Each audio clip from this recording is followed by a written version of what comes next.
Lihat reaksi warga ketika ada wanita yang berteriak meminta tolong, mereka justru hanya menonton saja.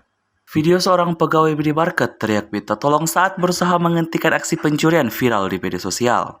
Videonya menarik perhatian warganet lantaran warga hanya diam dan menonton bukannya membantu menangkap pencuri tersebut. Aksi pencurian terjadi di salah satu minimarket Jalan Karimata, Jember, Jawa Timur pada Selasa, 3 Oktober 2023 sekitar pukul 9 waktu Indonesia Barat. Videonya diunggah oleh akun Instagram @fakta.surabaya.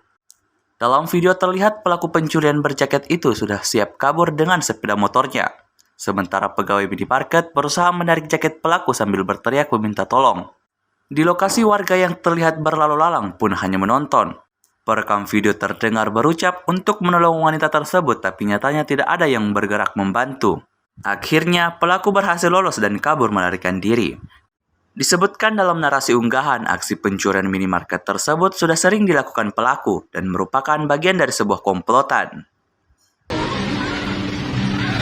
Telepon polisi, lupa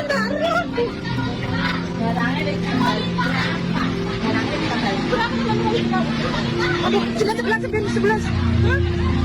Iya, 911.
Download Tribun X sekarang, menghadirkan lokal menjadi Indonesia.